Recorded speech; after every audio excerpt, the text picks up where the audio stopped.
अस्सलामुअलैकुम, welcome to conflict card रात। दोस्तों, ईरानियन मिसाइल पावर ने दुनिया की सुपर पावर की अकड़ पीठ ठिकाने वो ले आए हैं। ईरानियन मिसाइल पावर ने पूरी दुनिया में बहुत सी चीज़ों को रेवोल्यूशनाइज कर दिया है। मैं जिस खास डेवलपमेंट की बात कर रहा हूँ उससे पाकिस्तान भी बहुत कुछ सीख सकता है, और ख़ास तौर पर पाकिस्तान के खिलाफ जो एक उससे 4 गुना बड़ा मुल्क यानी कि इंडिया मौजूद है, उसके भी कुछ ऐसे थ्रेट्स पाकिस्तान के लिए मौजूद हैं जिनके खिलाफ पाकिस्तान मिसाइल्स को डिप्लॉय कर सकता है, सेम एज जैसे ईरान ने की है। अब कहानी क्या है कि ईरानियन मिसाइल स्ट्राइक्स में यूएस के 5 KC-135 एरियल टैंकर डिस्ट्रॉय हुए हैं सऊदी अरब की प्रिंस सुल्तान एयरबेस पर। ये एयरबेस रियाद से ऑलमोस्ट उसके करीब ही है, रियाद के साउदर्न साइड पर यह पड़ जाती है। इस एयरबेस पर प्रिसाइज स्ट्राइक्स की गई हैं ईरानियन मिसाइल्स की तरफ से। सऊदी एयर डिफेंस सिस्टम और US air defence system combine in missiles को रोकने में नाकाम रहे हैं, और 5 KC-135 aerial refuelling tanker destroy हो जाना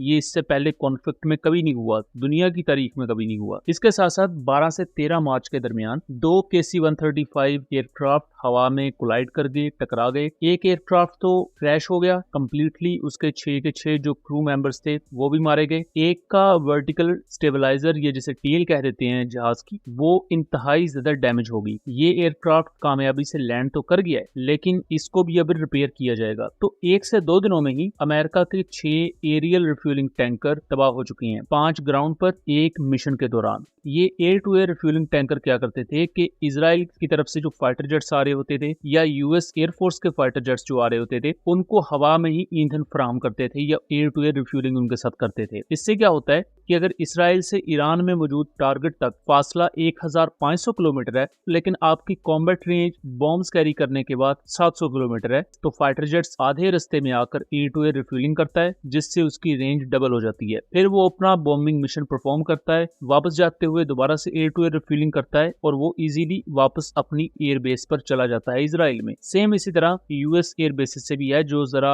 गल्फ कंट्रीज में फार वेस्टर्न साइड पर मौजूद है। एयर टू एयर रिफ्यूलिंग आज के मॉडर्न कॉम्बैट सिनेरियो में बहुत ही ज्यादा अहम है। इससे पहले क्या होता था 1970s 80s में कि जितनी आपकी कॉम्बैट रेंज है आप सिर्फ उतने ही एरिया के अंदर रहकर ऑपरेशन कर सकते हैं। लेट्स सपोज अगर एक फाइटर एयरक्राफ्ट की कॉम्बैट रेंज 1000 किलोमीटर है, तो वो 1100 किलोमीटर दूर जाकर या 1200 किलोमीटर दूर मौजूद किसी भी एनिमी टारगेट को स्ट्राइक नहीं कर सकता था। लेकिन आज के दौर में आप एक्सटेंडेड रेंजेस पर जाके भी एनिमी टारगेट्स को तबाह कर सकते हैं, और इस चीज का बेहतरीन जो एग्जांपल है हमारे सामने वो इजरायली एयरफोर्स है। इजरायली एयरफोर्स ने 1500 किलोमीटर दूर जाकर ईरान में मल्टीपल टारगेट्स को हिट किया हुआ है। इसी तरह इजराइल ने 2000 किलोमीटर दूर जाकर यमन में मौजूद हाउथीज के मल्टीपल टारगेट्स को भी हिट किया हुआ है, और ये सिर्फ और सिर्फ एयर टू एयर रिफ्यूलिंग की वजह से पॉसिबल हुआ। एयर टू एयर रिफ्यूलिंग करने के लिए आपके पास इस तरह के बड़े एयरक्राफ्ट होते हैं जिन्हें एरियल टैंकर्स कहा जाता है। ये जो KC-135 एरियल टैंकर है, ये बहुत बड़ी तादाद में सऊदी अरब की प्रिंस सुल्तान एयरबेस पर भी मौजूद है, यूएई की अल दफ्रा एयरबेस पर भी मौजूद है, कुवैत की अल सलीम एयरबेस पर भी मौजूद है, और जितने भी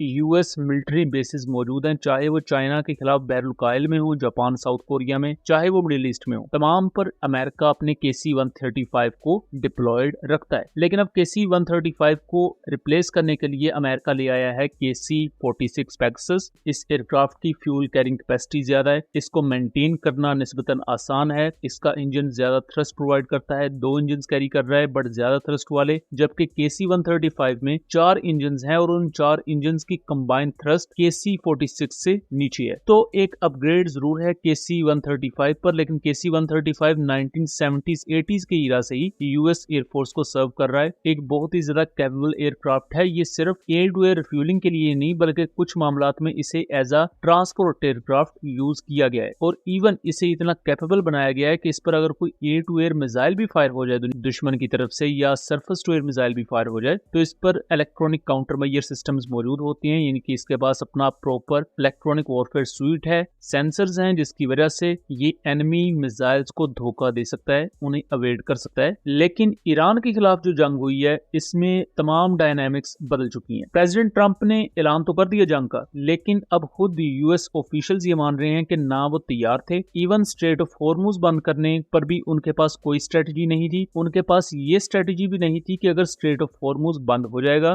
तो उसे वो रीओपन किस तरह करवाएंगे या उस पर कंट्रोल किस तरह हासिल करेंगे। ईरान की मिसाइल पावर को कम्प्लीटली अंडर एस्टिमेट किया गया था अमेरिका और इजराइल की तरफ से, और इवन दो कि 150 से भी ज्यादा ईरान के मिसाइल लॉन्चर तबाह कर देने के बावजूद ईरान की मिसाइल फायरिंग कैपेसिटी को वो कम नहीं कर सके। ईरान अपनी मर्जी से मुख्तलिफ एरिया से मिसाइल फायर कर रहा है। कुछ मिसाइल सिलोज उन्होंने अंडरग्राउंड बनाई हुई हैं, कुछ मोबाइल लॉन्चर्स हैं जैसा कि पाकिस्तान भी यूज करता है फतह 1 फतह 2 के शाहीन सीरीज के। तो वो मोबाइल लॉन्चर्स को तबाह करना वैसे भी मुश्किल होता है कि उस मिसाइल लॉन्चर ने या उस ट्रांसपोर्टर इरेक्टर लॉन्चर ने मिसाइल को लॉन्च करना है, देन वो अपनी जगह चेंज कर लेता है जिसे शूट एंड स्कूट कैपेबिलिटी कहते हैं। इस सारी सिचुएशन को अगर पाकिस्तान के कॉन्टेक्स्ट में देखा जाए तो इंडिया अपने जो एरियल रिफ्यूलिंग टैंकर्स हैं, जैसा कि इंडिया के पास IL-78 सीरीज के एरियल रिफ्यूलिंग टैंकर्स मौजूद हैं ऑलमोस्ट 6 की तादाद में, और एक KC-135 भी इंडिया ऑपरेट करता है, लेकिन वो उधार पर या लीज पर लिया हुआ है इंडिया ने अमेरिका से 2025 में लिया है। इसके साथ साथ इंडिया के जो बड़े एयरक्राफ्ट हैं उनमें A-50 और देन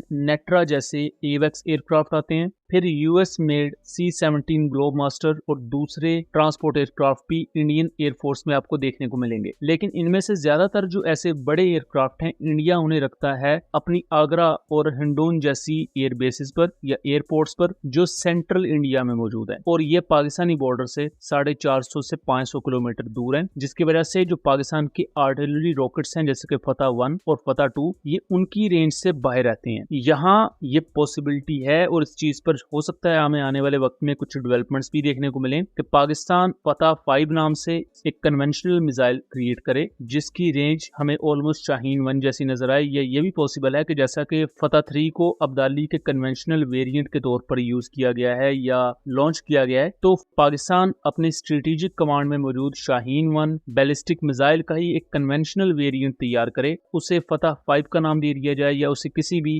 ABCD किसी किस्म का भी नाम दिया जा सकता है, बट उसका मेन काम हो लॉन्ग रेंज स्ट्राइक्स प्रोवाइड करना। अब शाहीन 1 की मैक्सिमम रेंज 900 किलोमीटर है, जो इनिशियल शाहीन 1 था वो 700 किलोमीटर रेंज का था। जो शाहीन 1A टेस्ट किया गया उसकी रेंज 900 से 1000 किलोमीटर के दरमियान है। और इस तरह की जो इंडियन फैसिलिटीज हैं खासतौर पर जो सेंट्रल इंडिया में है या थोड़ी सी ईस्टर्न इंडिया में मौजूद है, जहाँ इंडिया इस तरह के अपने क्रिटिकल एसेट्स को यूज करता है, एवेक्स को, फिर ट्रांसपोर्ट एयरक्राफ्ट या एयर टू एयर रिफ्यूलर्स जो कि जंग में बहुत ही ज्यादा अहम होते हैं लॉजिस्टिक वाइज भी, और आपके जो काइनेटिक वेपन्स हैं उनको पीछे से सपोर्ट ही ऐसे एसेट्स की होती है, एयर टू एयर रिफ्यूलिंग के मामले में, लॉजिस्टिक्स प्रोवाइड करने के मामले में, फिर जो आपके फजाई रेडार्स या एवेक्स होती हैं वो आपकी मॉडर्न कॉम्बैट को शेप कर रहे होते हैं। तो ऐसे एसेट्स को ऑन ग्राउंड डिस्ट्रॉय करने के लिए लॉन्ग रेंज वेक्टर्स पाकिस्तान के पास होना जरूरी है। अब यहाँ मैं एक बैलिस्टिक रॉकेट या बैलिस्टिक मिसाइल की बात कर रहा हूँ, हालांकि 750 किलोमीटर की रेंज वाला फतह 4 मौजूद है, लेकिन वो